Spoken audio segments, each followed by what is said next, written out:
ওকে, so আমরা theme development start করছিলাম, তাই না? কিন্তু আমাদের একটা জিনিস মিসিং আছে, সেটা হচ্ছে আমরা প্লাগ ইন সম্পর্কে এখনো ধারণা নেই। এটা অনেক অনেক ইম্পর্টেন্ট একটা জিনিস। সো প্লাগ ইন এমন একটা জিনিস যে আপনি একটা ওয়েবসাইটকে আরো অনেক সুন্দর করতে পারেন এই প্লাগ ইন বিভিন্ন ইনস্টল করে।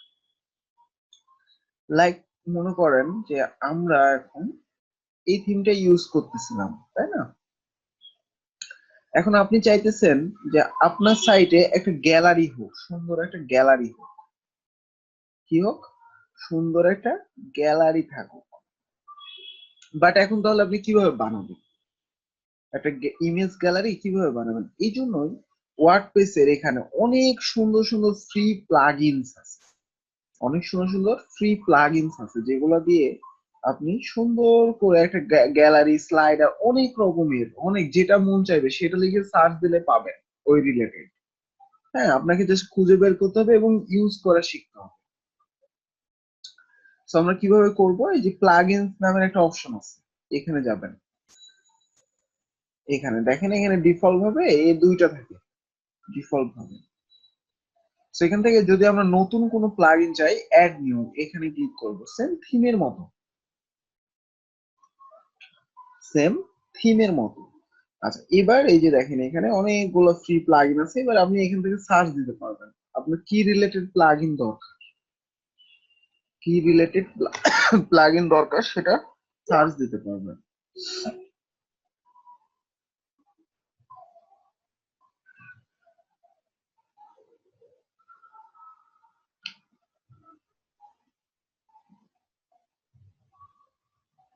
ঠিক আছে? আচ্ছা, একটু ওয়েট। হ্যাঁ, আমি একটু ওয়েট।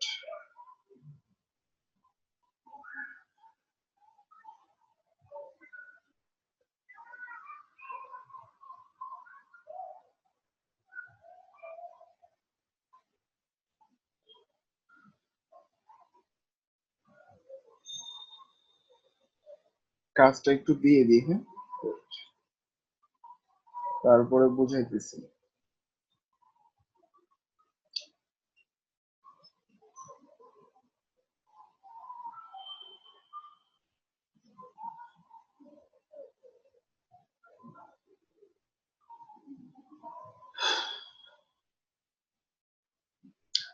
ওকে, সো এইগুলা হচ্ছে প্লাগইন। সো এখানে যদি এখন আমরা গ্যালারি চাই, জাস্ট লিখেন গ্যালারি। দেখেন কত রকমের আপনার প্লাগইন আপনার সামনে আসে। দেখেন এখানে লিখলাম জাস্ট গ্যালারি। এবার এখানে অনেক গ্যালারি প্লাগইন আসবে। আপনার যেটা যেরকম দরকার আপনি সেটা দেখে কাজ করাতে পারবেন। এই যে এগুলো সবই গ্যালারি। দেখেন এই যে video gallery, responsive photo gallery, অনেক নাম দিতেছে, দেখছেন? সো এইরকম গ্যালারি এখন আপনারা দেখবেন কিভাবে যে কোনটা কি রকম, তাই না? এই যে এখানে একটা লোগো আছে, দেখেন প্রত্যেকটা গ্যালারি কিন্তু আলাদা আলাদা লোগো। এই লোগোর ভিতরে ক্লিক করলে আপনি দেখতে পারবেন যে এই প্লাগইনটাতে কি বলতেছে বা কি কি লেখা আছে, কি কি কাজ করতে পারবো আমরা। এই যে দেখেন ডিসক্রিপশন, এখানে সুন্দর মতো সব লেখা আছে। এখানে কিছু এক্সাম্পল দেওয়া আছে যে কি রকম হবে। এগুলো দেখে দেখে আপনার চাহিদা মতো আপনি ইউজ করতে পারবেন। তারপরে স্ক্রিনশট আছে, হ্যাঁ, কিরকম ডিজাইনটা হবে। এই যে এরকম দেখেন, এই যে এরকম পাবেন। এই যে এরকম এগুলো অপশন থাকবে, এগুলো অপশন থাকবে। তো এরকম আপনি নিজের ইচ্ছা মতো করে নিতে পারবেন। তো এরকম ভাবে প্রত্যেকটা এভাবে দেখে আপনার যেটা পছন্দ হয়, যে আমার এটা দরকার, সেটাই জাস্ট ইনস্টল করে নিতে পারবেন। ঠিক আছে? এটা এটা হচ্ছে এরকম ডিজাইন। সো ওয়ার্ডপ্রেসটা অনেক পপুলার এই জন্য যে এটার সুন্দর সুন্দর প্লাগইন আছে। প্লাগইন দিয়ে আপনি চমৎকার কাজ করতে পারবেন। যেরকম এই গ্যালারির আমি আমার একটা প্লাগইন আছে, ওইটা ইউজ করি। হ্যাঁ, নাম হচ্ছে অসম গ্যালারি।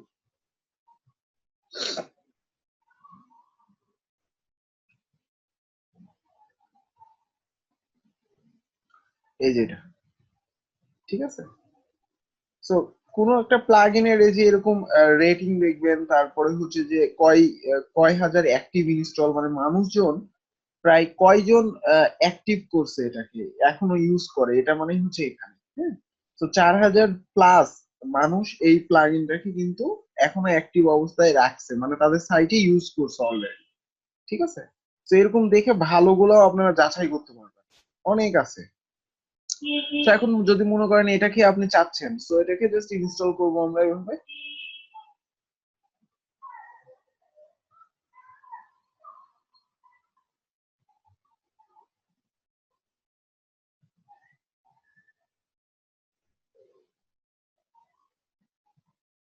দেন অ্যাক্টিভ করব।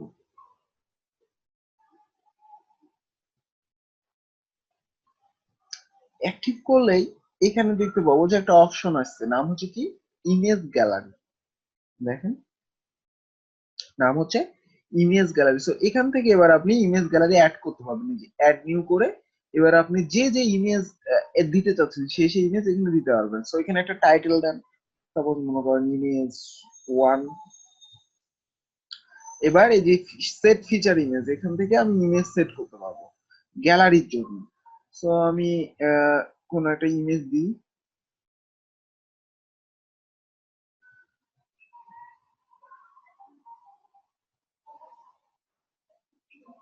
এখান থেকে মনে করেন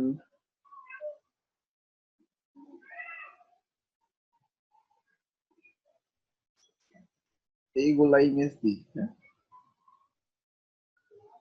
এবার এটা সেট করব।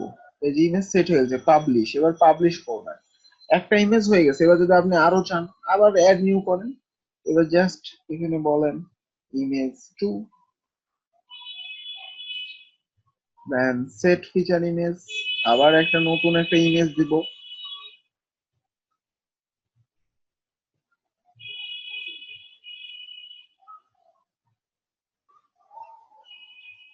পাবলিশ করলাম,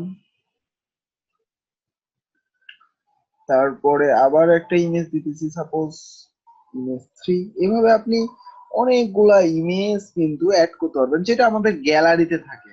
গ্যালারি যেহেতু বানাতে চাচ্ছি, তো আমি এখানে আর একটা এই ইমেজটা দিয়ে দিলাম। তো 3টে ইমেজ অলরেডি হয়ে গেছে। এখন আপনি চাইতেছেন কি আপনার এইখানে একটা পেজ থাকুক, নাম হচ্ছে গ্যালারি নামে, ওইখানে এই গ্যালারিটা শো করবে। তো কিভাবে করব, একটা পেজ বানাবো আগে, নাম দিলাম হচ্ছে গ্যালারি। দেন এই পেজের মধ্যে ওগুলা শো করবে, তাই না? সো শো করানোর জন্য এখন কি করতে পারি, সো প্রত্যেকটা প্লাগইনেরই বেশিরভাগই একটা শর্টকাট থাকে। এই যে আমরা প্লাগইনে ইমেজ গুলো অ্যাড করলাম, একটা ছোট্ট একটা শর্টকাট ইউজ করেই ওর আউটপুটটা আপনি যে কোনো জায়গায় শো করাতে পারবেন। সো শর্টকাটটা কোথায় পাবো, শর্টকাটটা ওই প্লাগইনের মধ্যে লেখা থাকে। সো আবার একটা যদি আমি সার্চ দিই প্লাগইনে, প্রত্যেকটা প্লাগইনেই ডিসক্রিপশন পড়লে বুঝতে পারবেন যে এই প্লাগইনটাকে আপনি কিভাবে কাজ করতে করাতে পারবেন। হ্যাঁ, প্রত্যেকটারই লেখা থাকে। সো এখানে যদি আবার আমি একটু সার্চ দিই যে অসম গ্যালারি লিখে, আবার মানে ওই প্লাগইনটা আমাদের লাগবে, কারণ যখন ডিসক্রিপশনে লেখা আছে যে ইমেজটা আমরা কিভাবে শো করাবো, কোন শর্টকাট ইউজ করব। সো এই যে এটা তো আমরা ইনস্টল করলাম, তাই না? সো এটা এখানে ক্লিক করলে ডিটেইলস আসবে, লোগোতে ক্লিক করলে এই যে এখানে দেখেন সুন্দর মতো ডিসক্রিপশনে লেখা আছে, এই যে বলতেছে add shortcut in your page. এই যে একটা শর্টকাট, এই শর্টকাটটা আপনাকে ইউজ করতে হবে, তাহলেই কাজ করবে। প্রায় প্লাগইনে এরকম অপশন পাবেন। সো এবার আমি যদি এই যে টেক্সট এডিটরের মধ্যে এই শর্টকাটটা দিয়ে দিই, দিয়ে আপডেট পাবলিশ করি, এখন পাবলিশ হয়ে গেছে। এবার গ্যালারির এই লিংকে যায়, দেখেন গ্যালারি তৈরি হয়ে গেছে। এই যে দেখছেন ইমেজ গুলো চলে আসছে। তো এখানে ক্লিক করেন, এই যে দেখেন সুন্দর মতো পপ আপে আপনার ইমেজটা শো করতেছে, এবং এটার নিচেও আপনি এখান থেকে চেঞ্জ করতে পারবেন। সো একটা প্লাগইন ইনস্টল করে আপনি কিন্তু একটা গ্যালারি বানিয়ে ফেলতে পারতেছেন, আরো বড় করতে পারবেন এভাবে ক্লিক। হ্যাঁ, অনেক মজার একটা সিস্টেম। ঠিক আছে। হুম, এটার হ্যাঁ। সো এইভাবে আপনি চাইলে যদি মনে করেন এই ডিজাইনটা আপনার পছন্দ হচ্ছে না, অন্য প্লাগইন দেখেন, নো প্রবলেম, আপনার যেটা পছন্দ সেটাই করতে হবে। বুঝা গেছে তো? অকোডের ইরর লেখা দেখা এই জন্যই, কারণ হচ্ছে আপনার নেট নেট প্রবলেম। আপনি সেদিন বলছেন যে আমার কোনো নেট সমস্যা নাই, এই নেট সমস্যা হলে প্লাগ ইন এভাবে ইনস্টল নিবে না, এরকম প্রবলেম দেখাবে। তারপরে এখন মনে করেন যে আমরা একটা স্লাইডার বানাতে চাচ্ছি, স্লাইডার। আমরা যদি এই যে আমাদের এখানে হোমে যে স্লাইডারটা আছে, আপনি চাচ্ছেন যে কোনো একটা পেজের মধ্যে আবার একটা স্লাইডার চাচ্ছেন, তো এরকম স্লাইডার লিখে এখানে সার্চ দিবেন, অনেক স্লাইডার পাবেন। ঠিক আছে, তো আমারও আরো অনেক প্লাগ ইন আছে, কমপক্ষে 15-20টা প্লাগ ইন আছে, এগুলো ইনস্টল করি। অসম স্লাইডার লিখে একটা সার্চ দিলাম, আপনারা অন্যান্য দেখবেন। ঠিক আছে, আহ এখানে অনেক স্লাইডার আসছে, এই যে অসম স্লাইডার, এটাকে অ্যাক্টিভ করি।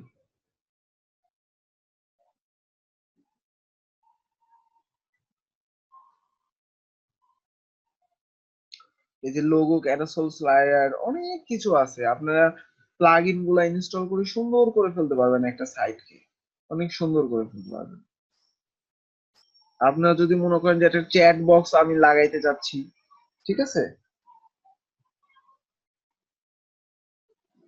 তো আপনি গত ক্লাস করেন নাই একটা এইচটিএমএল সাইট কি কাস্টমাইজ করতে পারবো কিনা, আপনাকে ওটাকে থিম বানাতে হবে, একটা এইচটিএমএল ডিজাইন খেয়ে এনে ওটাকে থিম বানাতে হবে, কারণ হচ্ছে এগুলো প্রত্যেকটা অপশন যেন সাপোর্ট করে, এখান থেকে পোস্ট করবেন, পেজ বানাবেন, সবগুলা যেন যায়, আমরা ওটাই দেখতেছিলাম গত ক্লাস হচ্ছে যে থিম ডেভেলপমেন্ট স্টার্ট করছিলাম, কিভাবে একটা থিম বানাতে পারি।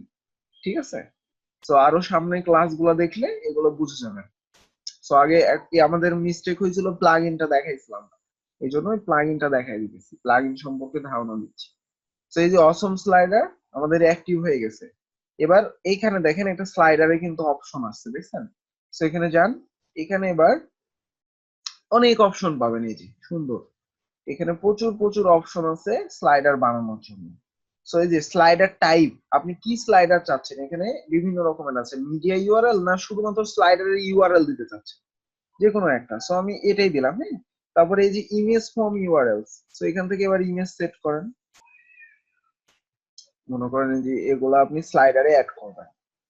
ঠিক আছে, তারপরে আপনি এটা হচ্ছে ইউআরএল এর জন্য, এটা হচ্ছে মিডিয়ার জন্য, সো এটা তো আমরা হচ্ছে যে দিই ইমেজ, দুইটাতে দিই, যে কোনো একটা ইউজ করব পরবর্তী, এইটা দিই, এইটা দিই, আর হচ্ছে এটা দিই। ওকে, তো এক একটা প্লাগইনের কিন্তু অপশন এক এক রকম, দেখেন এটাতে কিন্তু অনেক বেশি অপশন। ঠিক আছে, তারপরে এই যে স্লাইডার ইমেজের সাইজ, আপনি কি রকম সাইজ চাচ্ছেন, বড় ছোট ইচ্ছা, লার্জ, আমি চাচ্ছি লার্জ। ওকে, তারপরে স্লাইডার থিম, আপনি এই যে বিভিন্ন রকমের অপশন আছে, ডার্ক, লাইট, স্মুথ, অনেক সুন্দর অপশন। তারপরে ট্রানজিশন ইফেক্ট, আপনি ইফেক্ট কিরকম চাচ্ছেন সেরকমও দিতে পারবেন। তারপরে স্লাইস, হ্যাঁ, একটা ইমেজ কতটুকু পর্যন্ত স্লাইস করতে চাচ্ছেন, অনেক অনেক অপশন, এই যে দেখেন সব অনেক, কিন্তু এর আগের গ্যালারিতে কিন্তু ওরকম ছিল না। তো এক একটা প্লাগইনে এক এক রকম, কোন কোন প্লাগইনে প্রচুর প্রচুর অপশন আছে। ঠিক আছে, তো এখানে একটা টাইটেল দিয়ে আমরা, আপনাদের অনেক প্লাগইন এভাবে অ্যাক্টিভ করে বিভিন্ন কাজ করাইতে হবে, দেখতে হবে। সো এই যে স্লাইডার নামের প্লাগইনটা আমরা করলাম অ্যাক্টিভ, হ্যাঁ। এবার দেখেন এই যে শর্টকাট আমাদের এখানে তৈরি হয়ে যাচ্ছে অটোমেটিক্যালি। এবার এই শর্টকাটটা আমরা বসালেই এই যে যে স্লাইডারটা আমরা করলাম ক্রিয়েট, ওই স্লাইডারের আউটপুটটা শো করবে। সো আমরা এবার যাই, যে কোনো একটা পেজ বানাই, আবার নতুন মনে করেন একটা পেজ বানাই, সাপোজ এখানে নাম দিলাম স্লাইডার। এবার এখানে আমি এই যে শর্টকাটটা দিয়ে দিলাম। ওকে, সো এবার এই লিংকে যাই, আবার এই যে দেখেন আমাদের স্লাইডার চলে আসছে। এবার এখানে ক্লিক করেন, যে যে ইমেজ আমরা দিয়েছিলাম দেখেন ওই যে ওই ইমেজের স্লাইডার, বুঝছেন কত সুন্দর, মানে একটা স্লাইডার তৈরি হয়ে যাচ্ছে, আপনাকে কোনো কিছু করতে হচ্ছে। তো এইভাবে অনেক অনেক প্লাগইন আছে যেগুলা দিয়ে আপনি সুন্দর এরকম কাজ করে ফেলতে পারবেন। এগুলা আরো অপশন আছে, স্লাইডারের ভিতরে ঢুকলেই সেগুলো পাবেন, যে ওই যে আপনি কয় সেকেন্ড পর পর চাচ্ছেন, ডিউরেশন, এগুলাতে আরো অনেক অপশন আছে, যেগুলা এগুলা চেঞ্জ করলে বুঝতে পারবেন। এই যে এখানে সুন্দর মতো ডিসক্রিপশন লিখে দেওয়া হয়েছে, কোনটা কি, এটাও আমারই প্লাগইন, এটা আমারই বানানো। ঠিক আছে, তো এরকম করে আপনাদের মনে যা চায় যে এটা করা যাবে কিনা, ওটা করা যাবে কিনা, সেটা লিখে সার্চ দিবেন, আর ওটাকে ইনস্টল করবেন, দিয়ে কাজ করানোর ট্রাই করবেন। এইভাবে ওই প্লাগইনটার ডিসক্রিপশনটা একটু পড়বেন যে কি বলছে, কি কিভাবে ইনস্টল করতে বলছে, কি কিভাবে ইউজ করতে বলছে, ওই প্লাগইনের ডিসক্রিপশনে কিন্তু লেখা থাকবে সব। ঠিক আছে, পড়লেই বুঝতে পারবেন যে কিভাবে এটাকে ইউজ করতে। ওকে,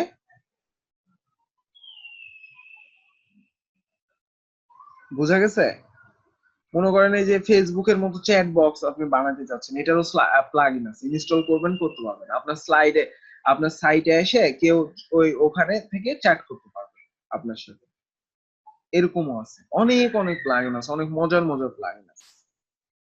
সো এই জন্য ওয়ার্ডপ্রেস অনেক অনেক জনপ্রিয়, আস্তে আস্তে আরো বেশি আগাই যাচ্ছে। দেখেন একটা মজার, আমরা প্লাগইন ইনস্টল করে মজার মজার কাজ করে ফেলতে পারছি।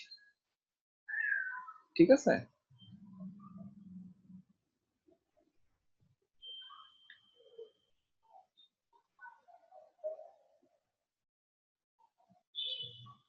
সো প্লাগইন ভালো মতো, প্লাগইন গুলো ভালো মতো সবাই হচ্ছে দেখবেন সামনে ক্লাসের আগে। আরো আমি মাত্র দুইটা দেখালাম, এখন আরেকটা দেখাই। সাপোজ দেখবেন যে সাইটে বিভিন্ন যে কন্ট্যাক্ট আস, অন্যান্য সাইটে যে কন্ট্যাক্ট আস গেলে এখানে কিন্তু ফর্ম থাকে, তাই না? কন্ট্যাক্ট করার ফর্ম থাকে না, যে নাম, তারপর সাবজেক্ট, তারপর মেসেজ, মেসেজ দিলে তার ইমেলে চলে যায়। আপনি যদি ওটাও করতে চান, ওটারও প্লাগইন আছে। লেখেন, একটা জনপ্রিয় প্লাগইন আছে যেটা সবাই ইউজ করে এই কন্ট্যাক্টের জন্য। সো এখানে আমি এবার লিখি কন্ট্যাক্ট, সাপোজ কন্ট্যাক্ট ফর্ম লিখে সার্চ দিলেই অনেক কন্ট্যাক্ট ফর্ম চলে আসবে।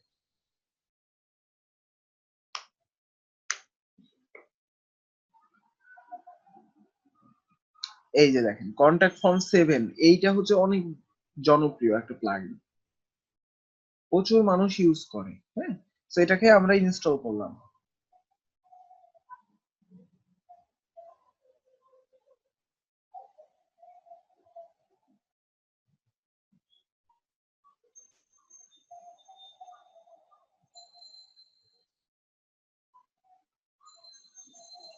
এবার এটাকে অ্যাক্টিভ করতেছি।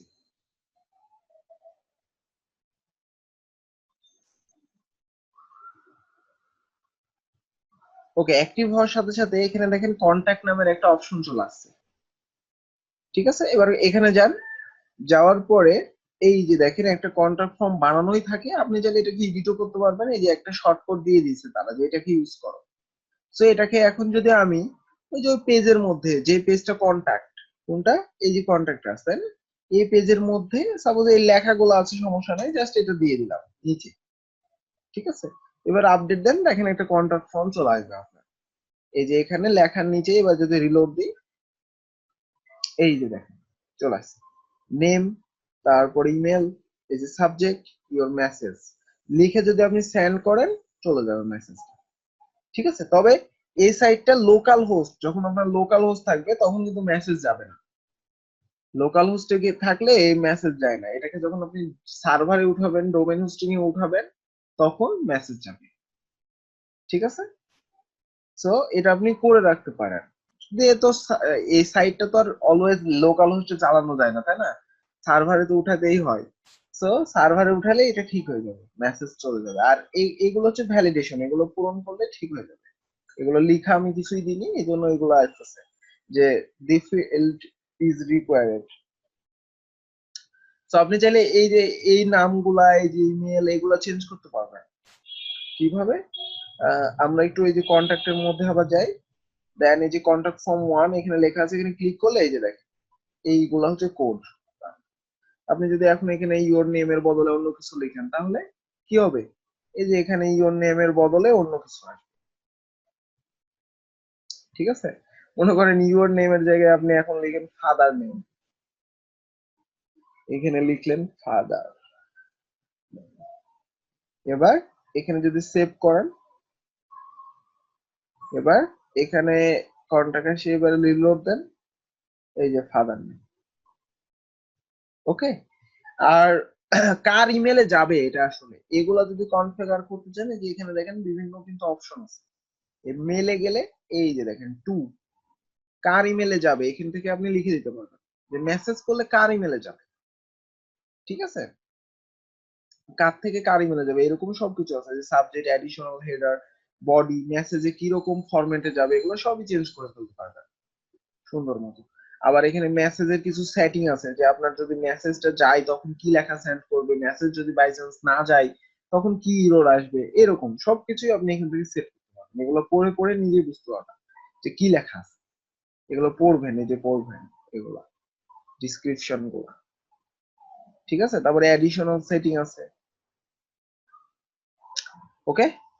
তো এরকম অনেক অনেক প্লাগইন আছে, এখন যেটা আপনাদের মন চাই যে এটা করা যায় কিনা সেটা লিখে সার্চ, এটা হচ্ছে মেন বিষয়। হাজার হাজার প্লাগইন, এখন যেটা মন চাই সেটা লিখে সার্চ দিয়ে হচ্ছে যে প্র্যাকটিস করবেন, সেগুলো কাজ করানোর হচ্ছে যে চেষ্টা করবেন, যেগুলো আমি কাজ করাইতে পারি কিনা দেখবেন, বুঝা গেছে।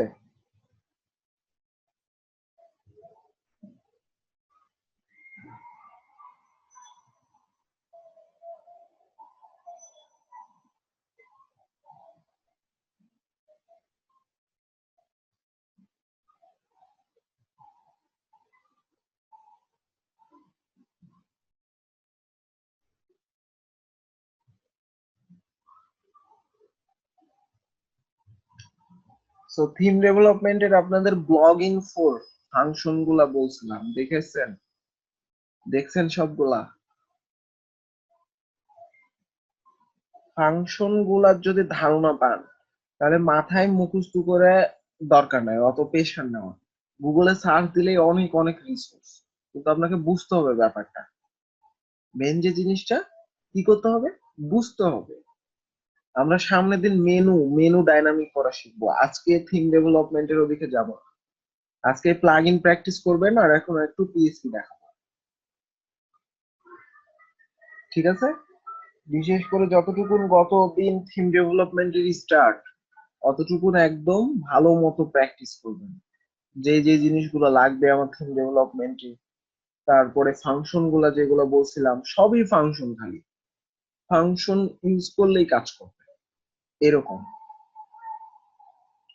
সো এইটাই হচ্ছে তফাৎ ডাইনামিক ওয়েবসাইট আর এমনি স্ট্যাটিক ওয়েবসাইটের ক্ষেত্রে, এগুলা কি বলা হয় ডেভেলপমেন্ট।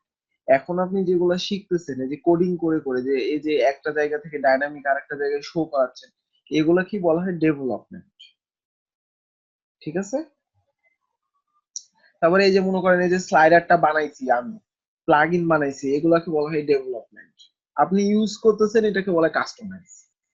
আপনি যে প্লাগ ইনটা ইনস্টল করলেন বা ইনস্টল করে যে কাজ করেছেন, এটাকে বলে কাস্টমাইজ।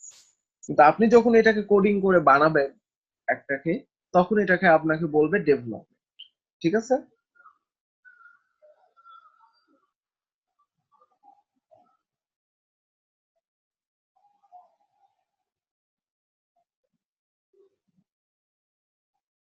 আচ্ছা, সো পিএইচপি এর আমরা কতদূর পর্যন্ত গেছিলাম?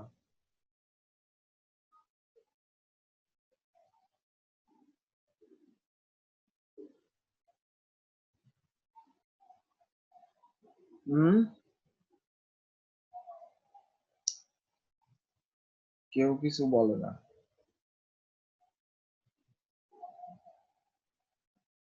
পিএইচপি কি ভুলে গেছেন? পিএইচপি করাইছিলাম আপনাদের,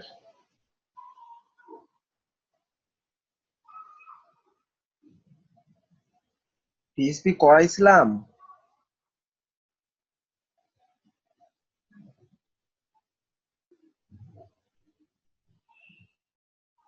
পিএইচপি ছাড়া কিন্তু এই যে ওইগুলা কল্পনাও করতে পারবেন না, যদি মনে করেন যে আমি লাইফে কখনো বানাবো এই যে এরকম প্লাগইন, এ দেখেন কত হাজার জন মানুষ হচ্ছে ইউজ করতেছে। সাপোজ আমার প্লাগইনটাই মনে করেন 4,000 মানুষজন ইউজ করতেছে, তার মানে কি ওই 4,000 মানুষজন কিন্তু আমাকে চিনে। তো লাইফে যদি এরকম করতে চান তাহলে অবশ্যই আপনাকে পিএইচপি ভালো জানতে হবে। এবং এটার মাধ্যমে কিন্তু আপনি ক্লায়েন্ট পাবেন কিভাবে সেটাও আইডিয়া দিই। এই যে মনে করেন আপনার একটা প্লাগইন, আপনি একটা নতুন কনসেপ্টের একটা প্লাগইন বানাইছেন, সেটা মানুষজন জনপ্রিয় অনেক ইউজ করতেছে, তখন কি করবেন, এই যে প্লাগইনটা আপনার ইউজ করতেছে, তার মানে আপনার প্লাগইনটার কিন্তু চাহিদা আছে। তখন আপনি যদি ওর থেকে একটু আপডেট ভার্সন আর একটু আপডেট করেন, দিয়ে যদি সেল করেন, আপনার ওইটা কিন্তু ওই 4000 জন মানুষ কিনতে বাধ্য। যদি আপনি $5 করেও নেন প্লাগইনটার দাম, তাও 4000 জনের কত টাকা হচ্ছে হিসেব করেন। সো অনেক অনেক অনেক ওয়ে আছে ইনকাম করার, কিন্তু আপনাকে প্রপারলি কাজ শিখতে হবে। ঠিক আছে, এখন আমি আরো বুঝাইতে পারবো না যে এত এত সেক্টর আছে, এত এত ওয়ে আছে কাজ করার। কিন্তু কি করতে হবে, শর্ত একটাই হচ্ছে কাজ ভালো মতো জানতে হবে। এই প্লাগ ইন থেকে আমি প্রচুর প্রচুর পরিমাণ হচ্ছে যে ক্লায়েন্ট পাইছি। তো আরো অনেক মানুষের মনে করেন এরকম প্লাগ ইন বানাইছে, ওরাও এরকম। কারণ এখান থেকেও আপনার প্রচুর আর্ন আসবে, মান্থলি একটা পেমেন্ট আপনি পাবেনই যদি আপনি একটু ভালো প্লাগ ইন বানান।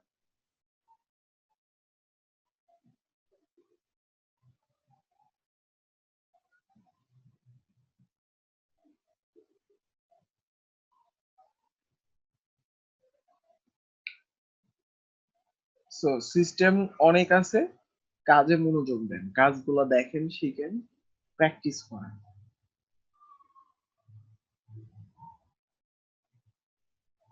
আর্নের কথা চিন্তা করতে হবে না যদি কাজ ভালো জানেন। ঠিক আছে, আচ্ছা। সো আমরা স্ট্রিং এর ফাংশন মনে হয় দেখছিলাম। ওকে, আজকে আমরা যেটা দেখব সেটা হচ্ছে স্টেটমেন্ট।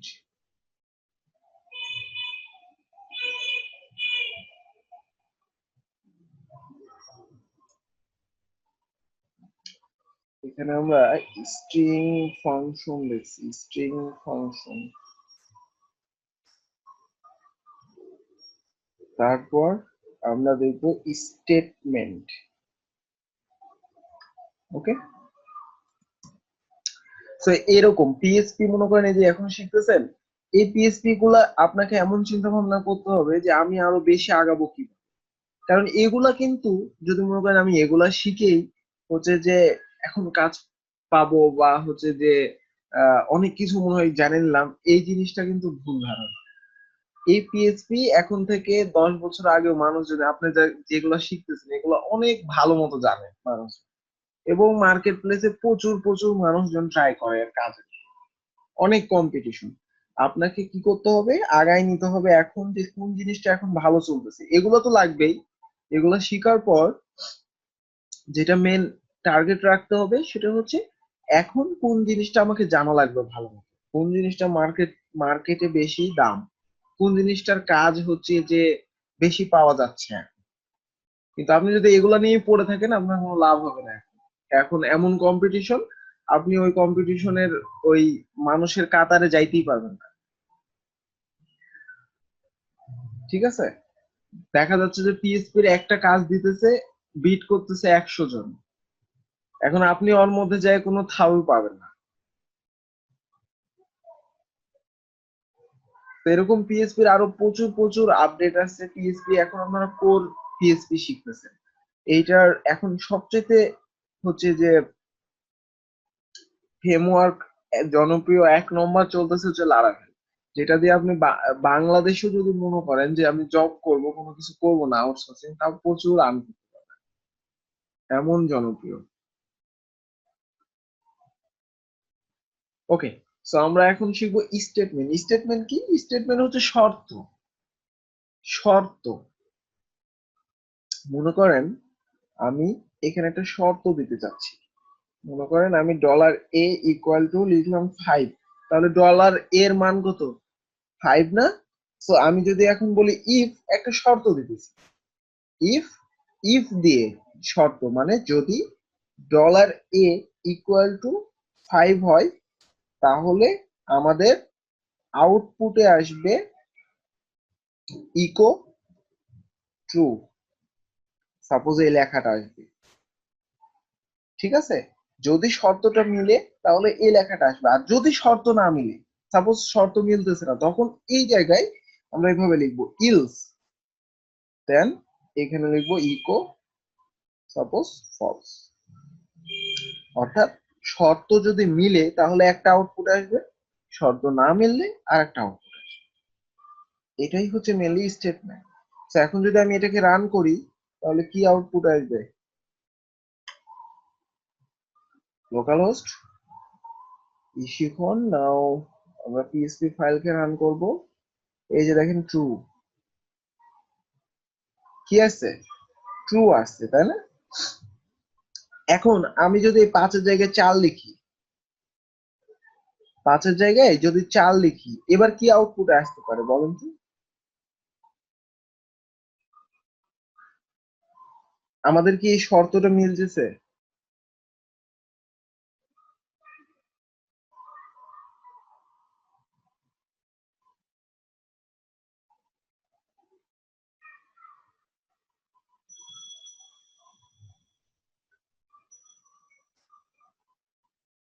ফলস আসবে এবার?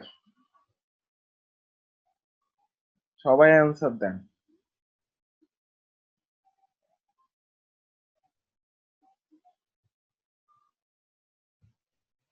কি আউটপুট আসার কথা, ট্রু না ফলস?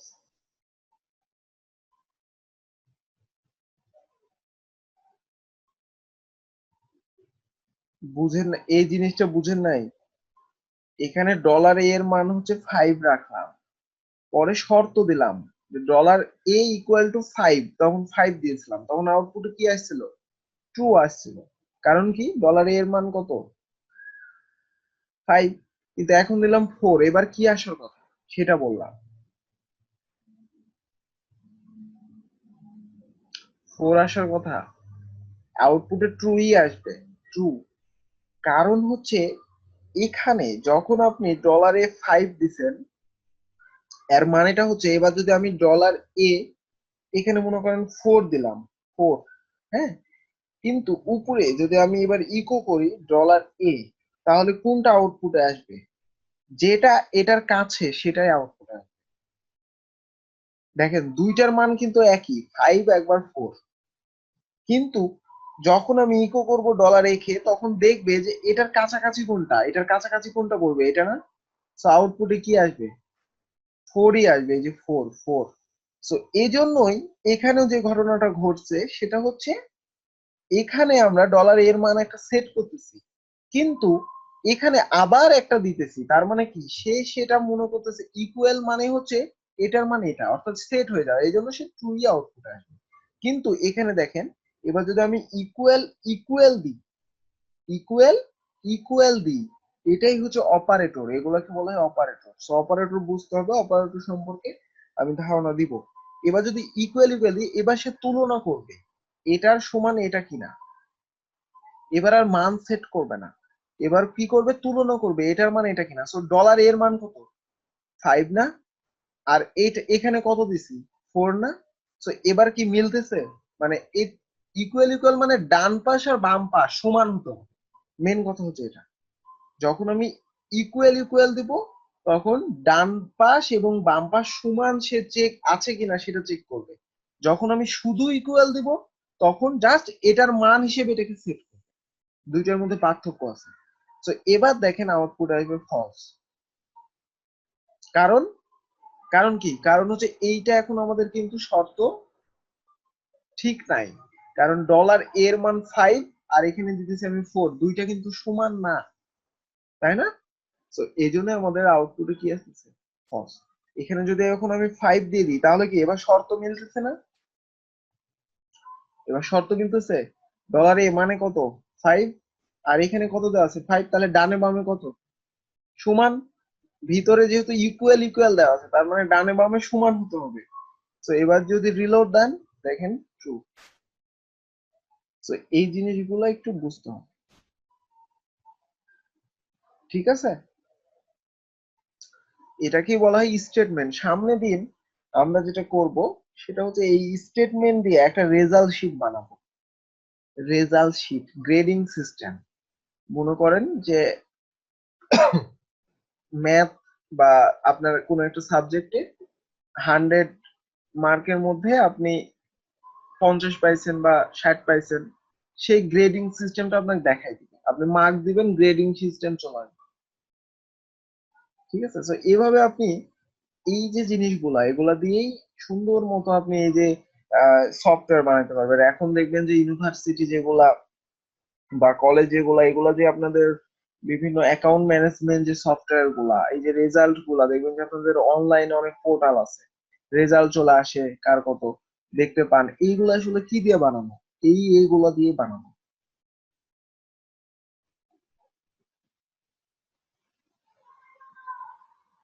ঠিক আছে, তো এরকম অনেক রেজাল্ট শিট, এরকম account attendance system, library management, এরকম সব ক্যালকুলেশন আপনি করতে পারবেন যদি এগুলো ভালো মতো শিখেন।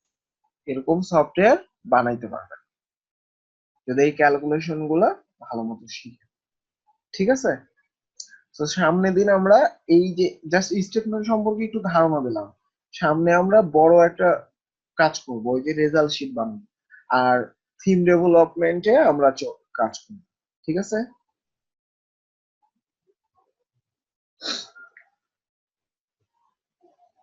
লুপ অন্য জিনিস, লুপ লুপ কি জিনিস সেটা আসতেছে নেক্সটে, ওয়েট করুন, যেগুলো দেখাচ্ছে আগে সেগুলো ভালো মতো বুঝুন আর হচ্ছে প্র্যাকটিস করুন।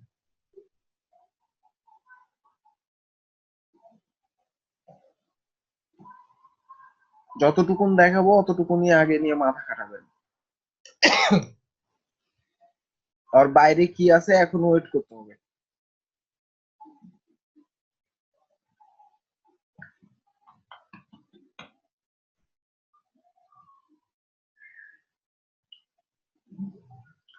আচ্ছা, এখানে আরেকটা জিনিস দেখায়, যেরকম আপনি যদি এখন আরেকটা শর্ত দিতে চান, এখানে ইলস মানে হচ্ছে যদি শর্ত না পূরণ হয়, কিন্তু এখন যদি আপনি আরেকটা শর্ত দেন, এই যে এখানে জাস্ট লিখেন ইলস ইফ, এভাবে আপনি এখন একাধিক শর্ত দিতে পারবেন।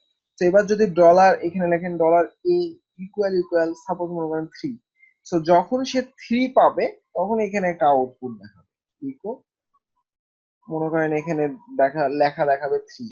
ওকে, এভাবে আপনি এখন একাধিক শর্ত দিতে পারবেন। ইলস ইফ আবার একটা দিলাম, সাপোজ এবার ডলার এ ইকুয়াল ইকুয়াল 4, দেন আমি এখানে বলতেছি এবার ইকো 4।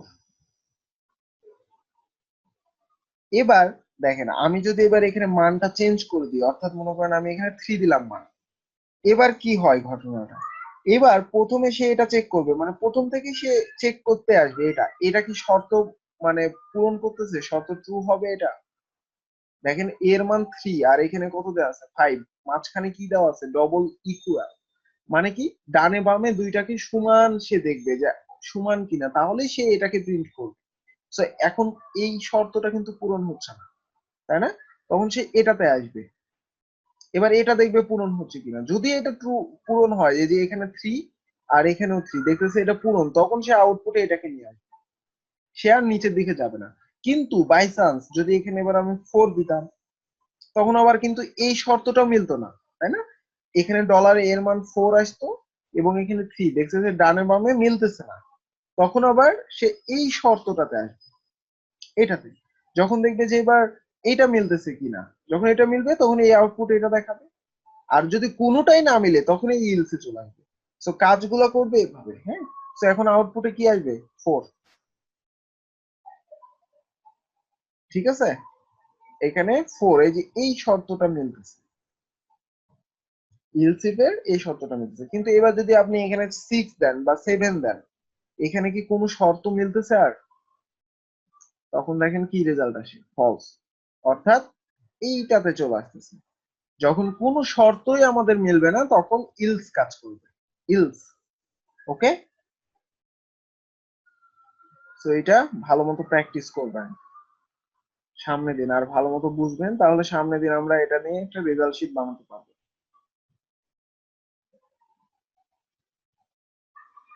ঠিক আছে, আজকে এখান থেকেই।